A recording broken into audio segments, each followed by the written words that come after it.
नमस्कार दोस्तों। तो आज से हम डेवऑप्स इंटरव्यू की सीरीज स्टार्ट कर रहे हैं जिसमें हम डेवऑप्स के रिलेटेड इंटरव्यू क्वेश्चंस लेंगे टॉपिक बाय टॉपिक और उनके रियल सिनेरियोस को समझेंगे। उसमें जो कॉन्सेप्ट्स हैं, उसमें जो डीप कॉन्सेप्ट्स हैं जो यूज कर रहे हैं, उनको कैसे आंसर करना है क्वेश्चंस को, वो सारी चीजें हम वन बाय वन कवर करेंगे। तो ये फर्स्ट वीडियो है। तो पहला जो टॉपिक है जिससे हम स्टार्ट कर रहे हैं वो है क्यूबरनेटिस।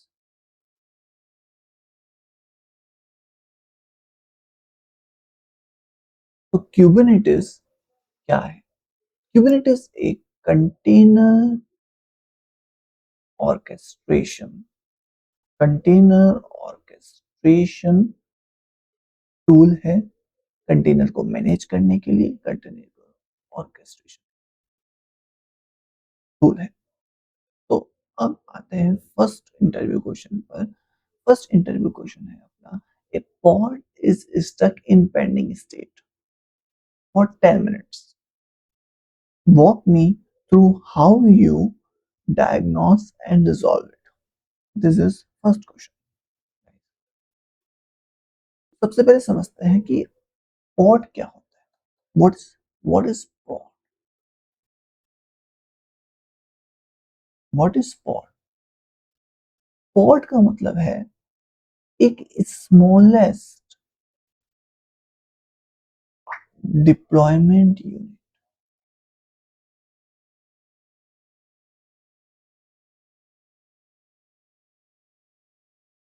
एक पॉड में एक या फिर एक से ज्यादा कंटेनर्स हो सकते हैं और वो कंटेनर्स क्या करते हैं, जैसे हमारा एक मेन कंटेनर हो सकता है जो कि एप्लीकेशन को कंटेन करता हो, जो हमारी रनिंग एप्लीकेशन है, जैसे कि HTML पेजेस यूज कर रहा हूँ, बिहाइंड द सीन वो Nginx वेब सर्वर यूज कर रहा हूँ। सेकंड अपना एक साइड कार कंटेनर हो सकता है जो कि लॉगिंग के लिए यूज किया गया हो, टू कलेक्ट द लॉग्स।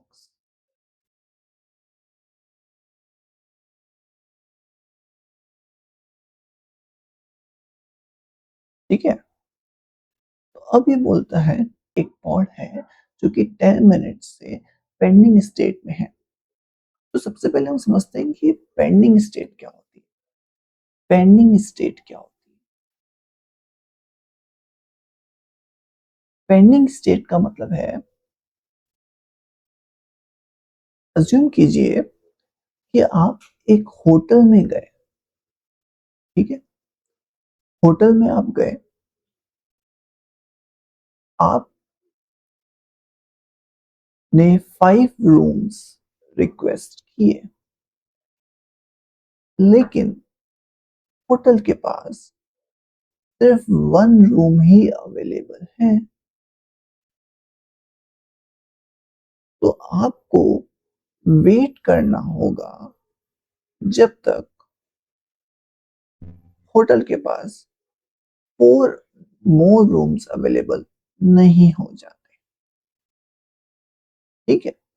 तो ये जो वेटिंग स्टेट है, जो गेस्ट वेट करते हैं, वो ही है पेंडिंग स्टेट। तो कॉर्ड आता है कुबरनेटिस के पास, लेकिन उसको जगह नहीं मिलती है, तो वो वेट करता है। अब वो वेट करने का रीजन अलग अलग हो सकता है। ठीक है। तो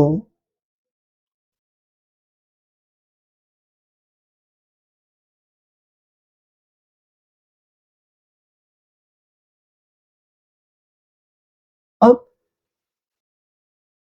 एक होते हैं वर्कर नोट्स, एक होते हैं अपने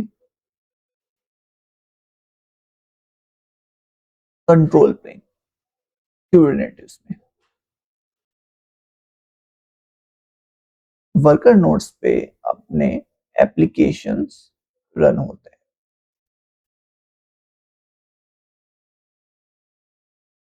और कंट्रोल प्लेन में एक कंपोनेंट होता है क्यूबरनेटिस का जिसको हम बोलते हैं शेड्यूलर।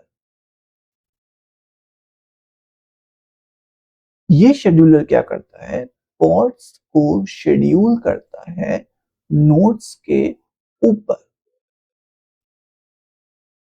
पॉड्स को शेड्यूल करता है नोड्स के ऊपर। तो शेड्यूलर का रोल ये है to schedule the pods, to place the pods in the correct healthy nodes. Okay. अब हमको पता लगाना है, हमको पता लगाना है कि भाई आखिर कॉज क्या है, आखिर कारण क्या है जिसकी वजह से ये पेंडिंग स्टेट में है। तो उसके लिए हम kubectl जो कि एक कमांड लाइन टूल है जिससे कि हम क्लस्टर को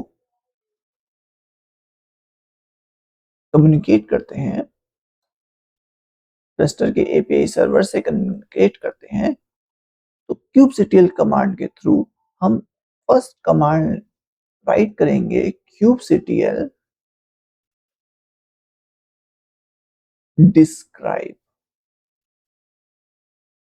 डिस्क्राइब पॉड और फिर पॉड का नेम। ठीक है। जब हम kubectl डिस्क्राइब पॉड करेंगे तो उसमें आते हैं इवेंट्स। उन इवेंट्स में, इवेंट सेक्शन में जब हम नीचे स्क्रॉल करके जाते हैं तो हमारे पास मोस्टली ये 4 रीजंस होते हैं जिसकी वजह से वो पॉड जो है शेड्यूल नहीं हो पा रहा है या वो पॉड जो है वो पेंडिंग स्टेट में है। तो पहला रीजन होता है insufficient resources. Insufficient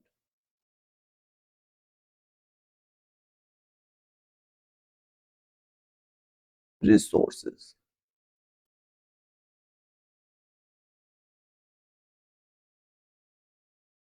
insufficient resources जैसे कि सीपीयू हो गया, मेमोरी हो गया।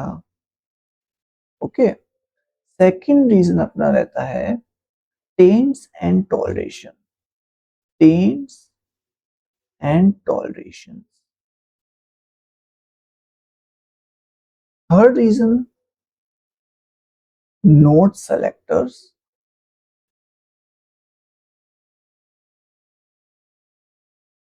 या फिर नोड एफिनिटी। फोर्थ रीजन कोई पीवीसी अटैच्ड होता है, मींस स्टोरेज अटैच्ड होता है जो कि पॉड को चाहिए होता है, पॉड की नीड है, लेकिन क्यूबरनेटिस उसको प्रोवाइड नहीं कर पा रहा है तो भी पेंडिंग स्टेट में आता है। तो अब इन चारों रीजंस को हम डिटेल में समझेंगे कि बिहाइंड द सीन क्या प्रोसेस, क्या चीजें होती हैं। तो अब हम समझेंगे फर्स्ट रीजन insufficient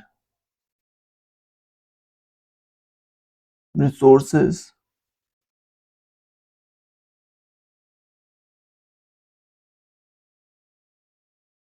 जैसे कि सीपीयू, मेमोरी। अब होता क्या है, जब भी हम पॉड की डेफिनेशन YML फाइल लिखते हैं तो उसमें दो चीजें आती हैं, एक होता है रिक्वेस्ट, दूसरा होता है लिमिट। रिक्वेस्ट का मतलब होता है एटलीस्ट, कम से कम इस पॉड को सपोज 1 सीपीयू 1 कोर सीपीयू की जरूरत है और 2 GB रैम की जरूरत है, ताकि जो एप्लीकेशन जो यूज कर रहे हैं, जो उसमें रन होगी, वो अच्छे से चल पाए। लिमिट का मतलब ये है कि मैक्सिमम मैक्सिमम सीपीयू और मेमोरी जो कि एक पॉड यूज कर सकता है, जो कि स्पेसिफिक पॉड यूज कर सकता है। तो अब होता यह है कि रिक्वेस्ट की 1 सीपीयू 1 कोर सीपीयू और 2 GB रैम की, लेकिन नोड के पास अवेलेबल ही नहीं है, ये रिसोर्सेज अवेलेबल ही नहीं है, क्योंकि ऑलरेडी पॉड्स बहुत ज्यादा हैं और उन्होंने यूज कर रखे हैं रिसोर्सेज। ठीक है, तो अब अपना ये जो एरर है, हम सबसे पहले डिस्क्राइब kubectl डिस्क्राइब कमांड में जाके हम इस एरर को चेक करेंगे। उसमें हम नीचे जाएंगे तो इवेंट्स में हमारे पास ये एरर इस तरीके से कुछ दिखेगा, वार्निंग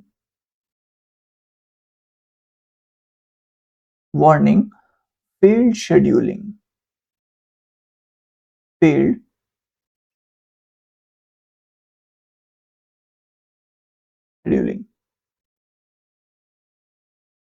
और इसमें लिखा हुआ आएगा 0/5 नोड्स आर अवेलेबल। अगर हमारे पास वर्कर नोड्स में 5 नोड्स हैं तो 0 नोड्स अवेलेबल हैं। तो ये बता रहा है कि 0 नोड्स अवेलेबल हैं, इसलिए किसी भी नोड में स्पेस है ही नहीं, इसलिए ये पेंडिंग स्टेट अपना शो कर रहा है।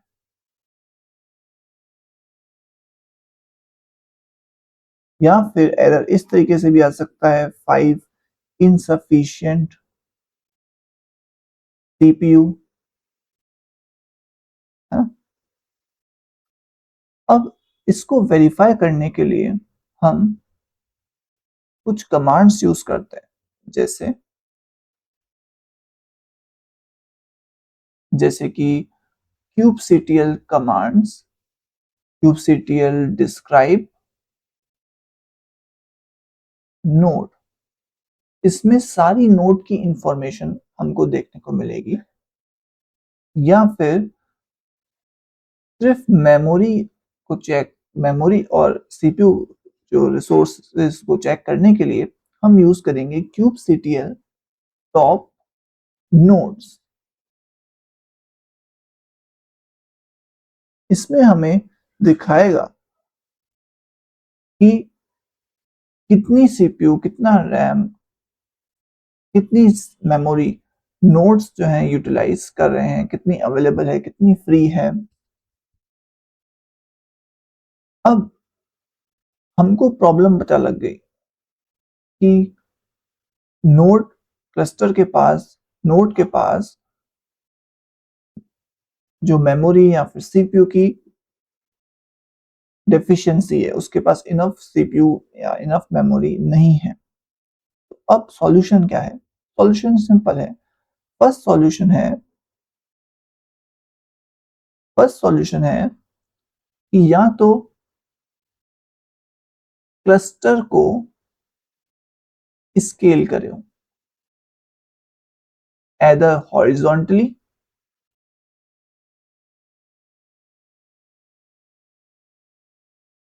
या फिर वर्टिकली।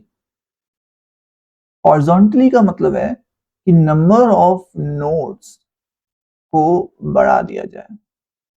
जो क्लस्टर में नंबर ऑफ नोड्स हैं, जहां पे एप्लीकेशंस रन कर रही हैं, जो वर्कलोड्स जहां पे रन करते हैं, उन नंबर ऑफ नोड्स को बढ़ा दिया जाए तो क्लस्टर के पास इनफ नंबर ऑफ सीपीयूज और मेमोरी आ जाएगी, तो पॉड शेड्यूल हो जाएगा, शेड्यूलर पॉड को शेड्यूल कर देगा। या फिर वर्टिकली वर्टिकली का मतलब ये है कि नंबर ऑफ नोड्स को न बढ़ाकर जो एग्जिस्टिंग नोड्स हैं उनकी साइज को बढ़ा दिया जाए। अज्यूम करें अभी आपके पास 32 जीबी का एक नोड है जिसमें 32 जीबी मेमोरी है, लेकिन अब हम इसको इंक्रीज कर दें 64 जीबी को, तो ये भी इशू को सॉल्व कर देगा। सेकंड सॉल्यूशन है कि reduce the resource request. Reduce resource request, जो रिक्वेस्ट हम अपने रिसोर्स मींस पॉड में रिक्वेस्ट कर रहे हैं, मेमोरी या सीपीयू, उन रिक्वेस्ट को कम कर दिया जाए, उससे भी प्रॉब्लम को सॉल्व किया जा सकता है। थर्ड, इसका सॉल्यूशन है डिलीट। Delete unused pods. जो पॉड्स बेकार में मेमोरी सीपीयू ले रहे हैं और उनका कोई यूज नहीं है, तो उनको डिलीट कर दिया जाए, उससे भी मेमोरी और सीपीयू फ्री हो जाएगा। अब आते हैं हम पेंडिंग स्टेट का सेकंड रीजन। पेंडिंग स्टेट में सेकंड रीजन क्या होता है? Tents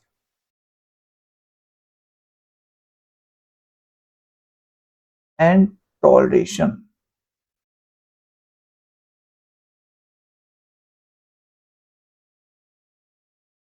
tents and toleration. Tents and toleration का मतलब क्या है? टेंट्स बोलता है कुबरनेटिस को, डोंट शेड्यूल, डोंट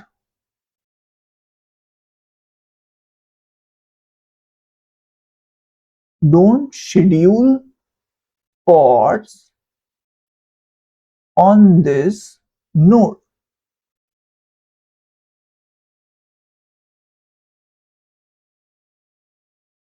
उसने बोल रखा है, नोड में एक टेंट लगा रखा है कि भाई इसमें पॉड्स शेड्यूल नहीं करो।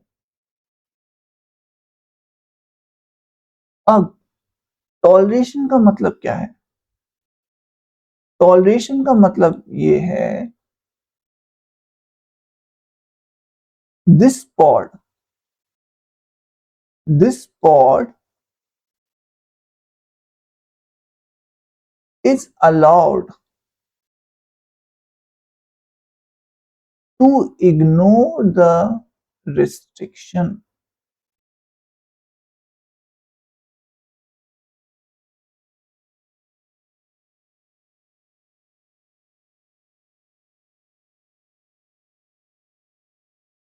to ignore the restriction। तो एग्जाम्पल लेते हैं, जैसे आप किसी जैसे आप किसी वीआईपी कॉन्फ्रेंस में जा रहे हैं। वीआईपी कॉन्फ्रेंस में जा रहे हैं, उस वीआईपी कॉन्फ्रेंस में एक बोर्ड लगा हुआ है, एम्प्लॉइज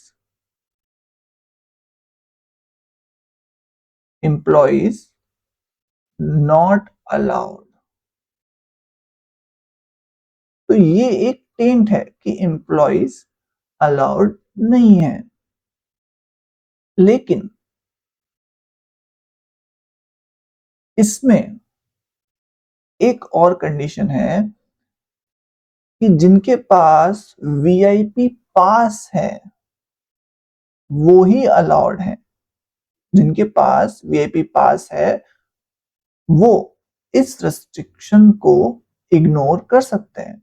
मींस जिनके पास वीआईपी पास है वो इस कॉन्फ्रेंस में जा सकते हैं। तो वीआईपी पास यहां पे हुआ टॉलरेशन।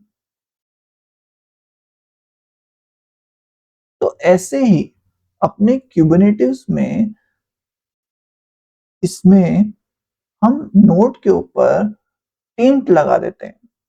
अगर हम क्यूबरनेटिस का एक एग्जांपल लें, जैसे कि एक क्यूबरनेटिस का एग्जांपल लेते हैं, जैसे हम बात करें, कई बार जैसे अभी एआई एप्लीकेशंस बहुत डिप्लॉय होती हैं अभी इस सिनेरियो में, करंट सिनेरियो में जो एआई वर्कलोड्स हैं, सपोज एआई वर्कलोड्स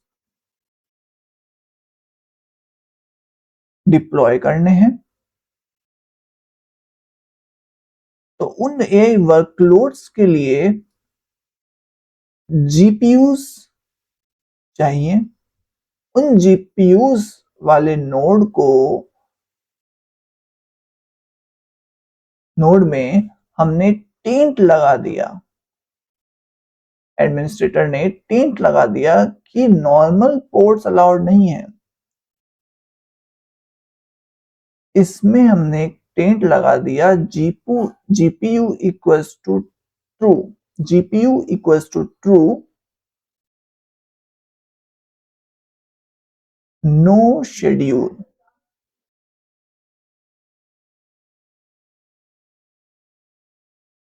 कि सिर्फ जीपीयू वाले वर्कलोड्स ही इसमें अलाउड है। तो अब नॉर्मल पोर्ट्स जब हम लॉन्च करेंगे वो इस नोड में अलाउड नहीं है, लेकिन जो जीपीयू वर्कलोड्स जो इसमें यूज होंगे, जो इसमें डिप्लॉय होंगे, जो इसमें शेड्यूल होंगे, उनमें ये टॉलरेशन कंपलसरी है। कौन सा टॉलरेशन? ये टॉलरेशन, ये एक लेवल की तरह यूज होगा, इसमें एक टॉलरेशन यूज जरूरी है।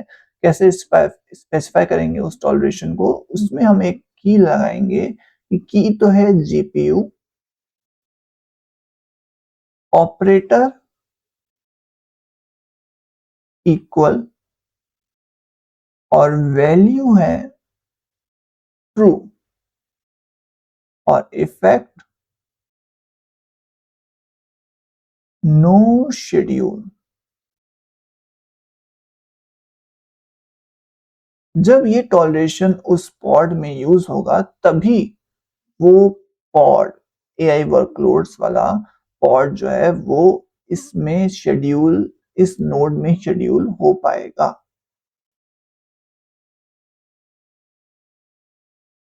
तो कुछ कमांड्स जो हम यूज करते हैं, जैसे कि किसी भी अब जैसे हमारे पास ये एरर आ गया, ठीक है, तो एरर आ गया हमारे पास, जब हमने डिप्लॉय करने की कोशिश की हमारे पास एरर आ गया, ठीक है। अब वो एआई वर्कलोड्स हमारे पास, AI workload AI based application है जो कि हम डिप्लॉय करना चाहते हैं उस पर्टिकुलर नोड पे जो कि जिसमें कि जीपीयूज हैं और वो टेंटेड है। तो हमारे पास, हमने नॉर्मली कोई पॉड लॉन्च किया, नॉर्मली हमने कॉन्फ़िगरेशंस लिखी, हमने कोई टॉलरेशन नहीं लगाया, तो हमारे पास एरर आ गया, nodes had untolerated taint।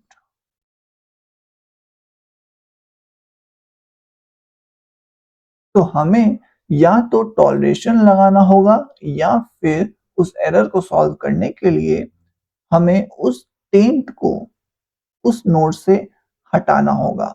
With command, कौन सी कमांड यूज करेंगे? ये kubectl कमांड हम उसमें यूज करेंगे। kubectl टेंट नोड्स, नोड का नाम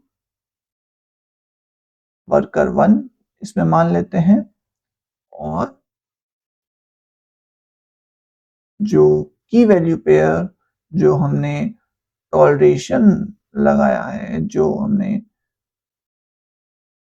टेंट लगाया है,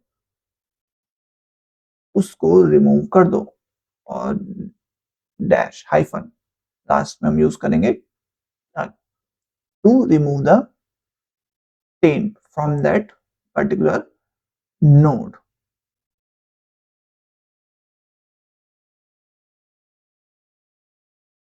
अब हम आते हैं थर्ड, थर्ड रीजन जो कि पेंडिंग स्टेट को बताता है,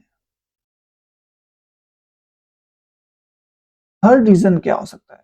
थर्ड रीजन हो सकता है कि नोड सेलेक्टर्स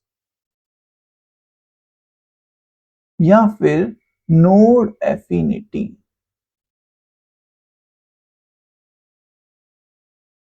लगी हुई हो, लगाया गया हो। तो नोड सेलेक्टर्स, तो कभी कभी एप्लीकेशन बोलता है कि मुझे सिर्फ रन होना है स्पेसिफिक नोड के ऊपर, I only want to run on a specific node. For example database pods, हम चाहते हैं कि डेटाबेस के जो पॉड्स हैं वो रन हो जहां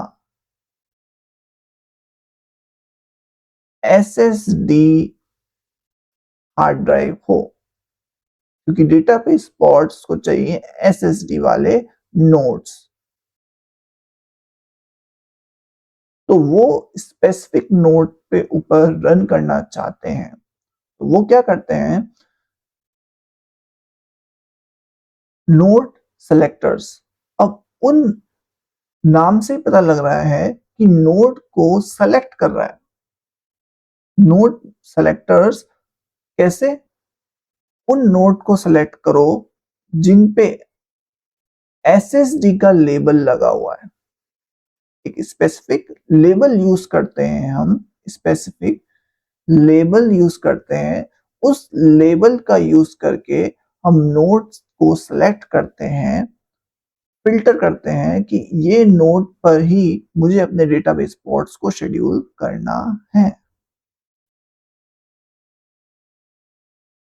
अब होता यह है कि किसी ने उस लेबल को हटा दिया, उस लेबल को नोड से हटा दिया, नोड से लेबल को हटा दिया। अब पॉड में तो लेबल सेलेक्टर अपना नोड सेलेक्टर लगा हुआ है। अब वो कीप ऑन सर्चिंग, मतलब वो सर्च करता रहेगा जब तक उसको वो वाला नोड जहां पर वो लेबल नहीं मिल जाता। इसलिए ये पेंडिंग स्टेट शो करता है। तो कुछ इस तरीके का एरर हमारे पास आएगा, जैसे 0/5 नोड्स आर अवेलेबल। उसको कोई भी 5 नोड है, लेकिन कोई भी, किसको? शेड्यूलर को कोई भी नोड्स नहीं मिला, कोई भी ऐसा नोड नहीं मिला जहां पर ये लेबल, एसएसडी वाला लेबल प्रेजेंट हो। तो इसके सिंपल सॉल्यूशन ये है कि हम वर्कर नोड पे, जो नोड है उसके ऊपर वापस से अपना लेबल लगा दें। तो जैसे ही मैच होगा लेबल्स, नोड्स अवेलेबल हो जाएंगे, और नोड्स के अवेलेबल हो जाएंगे तो शेड्यूलर पॉट को उन नोड्स पर शेड्यूल कर देगा। कुछ कमांड्स जो कि इसमें हम यूज करते हैं, जैसे कि kubectl get nodes --- show labels, ताकि हमें पता लगे कि कौन कौन से नोड्स के ऊपर कौन कौन से लेबल लगे हुए हैं। kubectl label node worker worker one नाम है नोड का, उसमें हमने किसी ने रिमूव कर दिया था लेबल को, उसमें हमने वापस से लेबल लगा दिया डिस्क इक्वल्स टू एसएसडी। अब जब लेबल लग गया है, अब अवेलेबल पोर्ट्स दिखाएगा कि भाई इतने अवेलेबल पोर्ट्स हैं। अब शेड्यूलर पोर्ट को उस नोड पे शेड्यूल कर सकता है।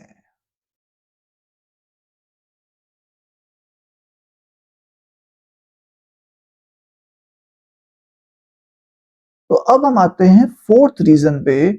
फोर्थ रीजन ये है कि पॉड ने fourth reason of pending state.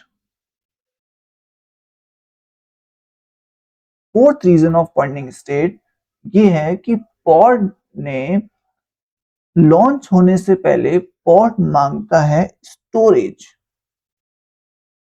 और अगर वो स्टोरेज पॉड को नहीं मिला तो पॉड पेंडिंग स्टेट में शो करता है।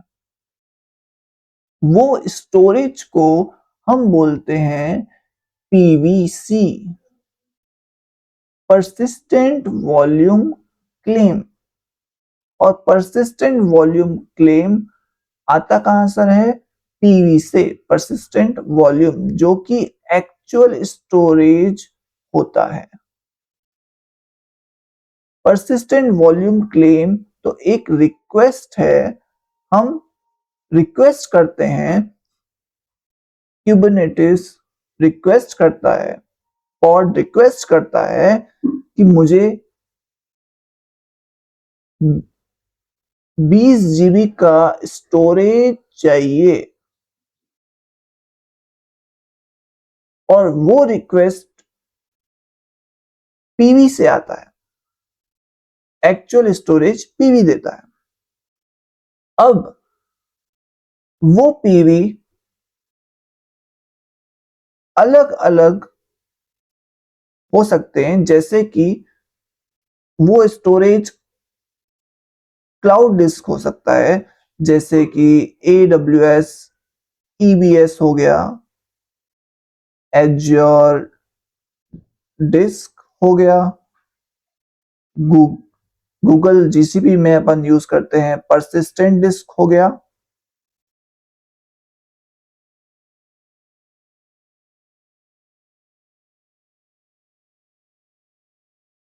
या फिर कोई NFS शेयर, या एक सैन वॉल्यूम, या फिर लोकल डिस्क भी हो सकता है। तो PVC is a request for storage, जैसे I need 20 GB SSD storage. अब इसमें हम कौन कौन सी कमांड्स यूज करते हैं? इसमें हम कौन कौन सी कमांड्स यूज करते हैं टू चेक द पीवीसी? तो पहली कमांड हम यूज करेंगे kubectl डिस्क्राइब पीवीसी,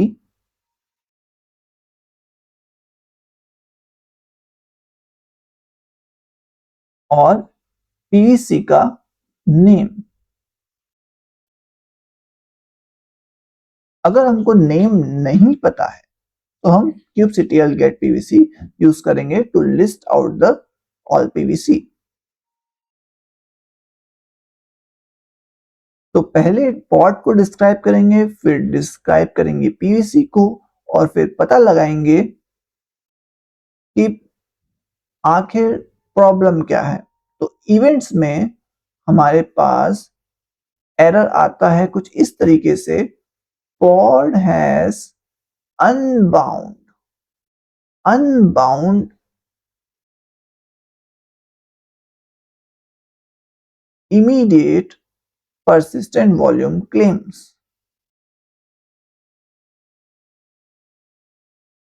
तो इसका सॉल्यूशन क्या है?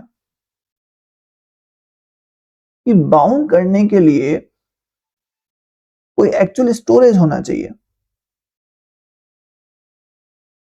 और वो स्टोरेज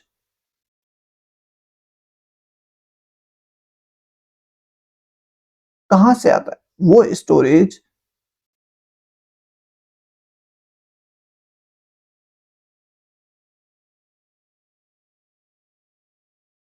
अब कई बार जो एरर होता है वो इस तरीके से आता है कि no persistent volume, no PV available for this claim. तो या तो हम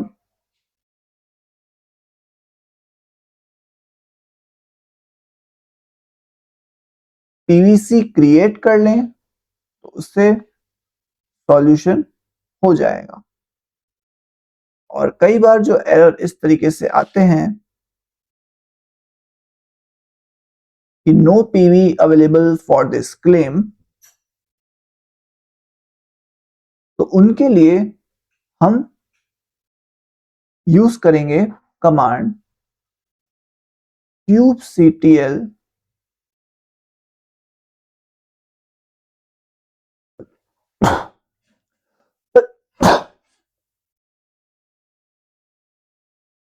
गेट स्टोरेज क्लास।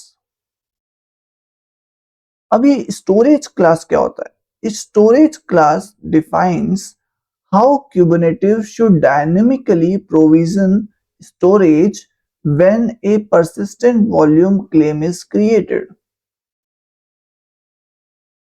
तो स्टोरेज क्लास एक तरीके का, आप देखिए, एक जैसे आप किसी होटल में जाते हैं तो आपको मिलता है मेन्यू या फिर आपको मिलता है ऑर्डर डिटेल्स।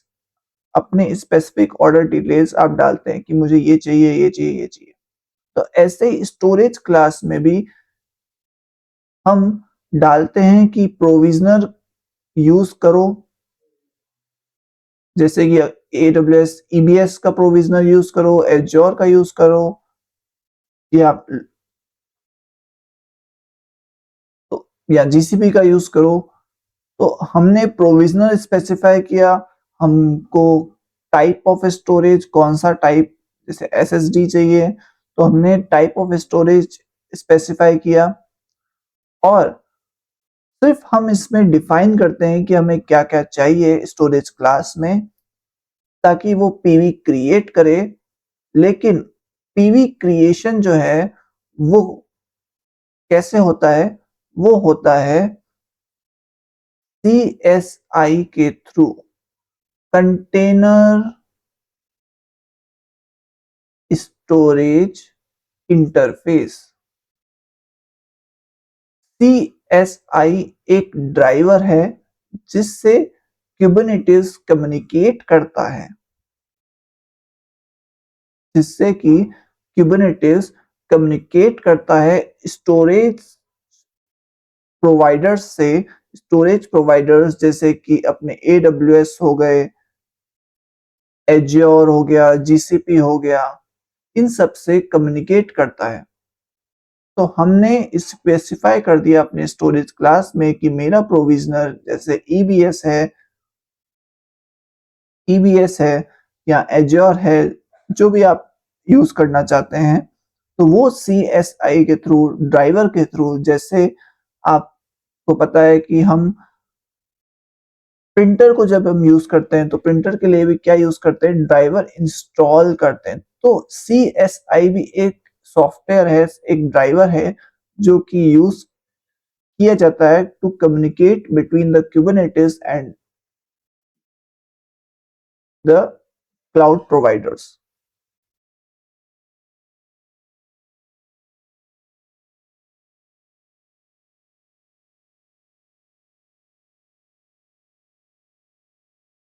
तो इस तरीके से हमने ये देखा कि 4 टाइप्स ऑफ एरर्स आते हैं, 4 टाइप्स ऑफ केसेस हो सकते हैं जो कि पेंडिंग स्टेट को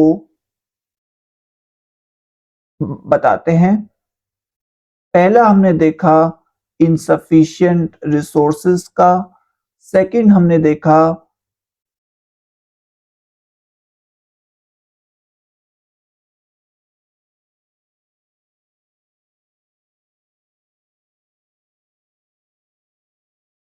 टेंट्स, टॉलरेशंस का कंसेप्ट।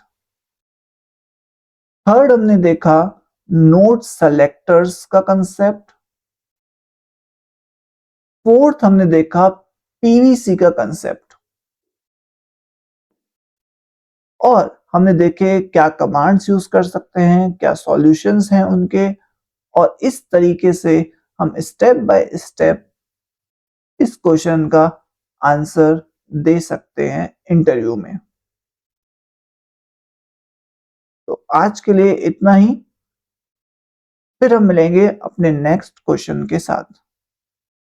और आपका अगर कोई क्वेश्चन है तो मुझे कमेंट बॉक्स में जरूर बताइए।